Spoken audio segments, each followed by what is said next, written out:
सांगितली होती. त्या गोष्टीचे नाव होते मोंटो. ही मोंटो म्हणजे कोण? आजही आपण या मोंटोचे नाव का घेतो? तिचा जीवन प्रवास थोडक्यात सन्मित्रा सांगणार आहे. ही मोंटो म्हणजे भारतीय अंतराळवीर कल्पना चावला ही होती. ती मूळची हरियाणामधील कर्नालची होती.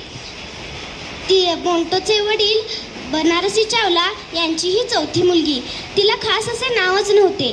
तिला सर्वजण प्रेमाने मोंटो म्हणत.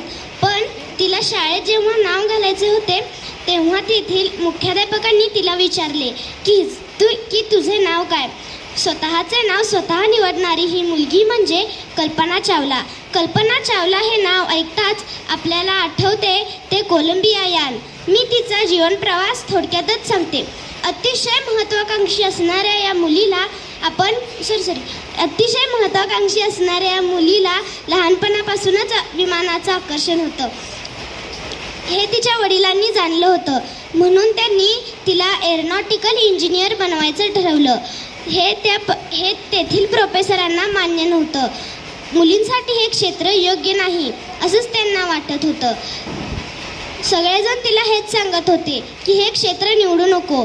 पण ती कोणालाही न जुमानता तिने पंजाब कॉलेजमधून इंजिनियर डिग्री पूर्ण केली व मास्टर डिग्रीसाठी अमेरिकेला निघून गेली. तिथे तिने PhD पूर्ण केली व नासा रिसर्च सेंटरमध्ये ती काम करू लागली. तिचे खूप सारे लायसन्स होते. विमान पाण्यात कसे उडवायचे, हवेत कसे उडवायचे हे तिला सगळं माहीत होतं. पुढे नासाला अंतराळ यात्री निवडायचे होते. त्यासाठी 4000 ट्रेनीमधून 7 ट्रेनी निवडायचे होते. त्या 7 ट्रेनीमध्ये होती कल्पना चावला. ती 3 वर्षाचे ट्रेनिंग पूर्ण करून तिला एक सुवर्ण संधी मिळाली. ती म्हणजे अवकाशात जाण्याची.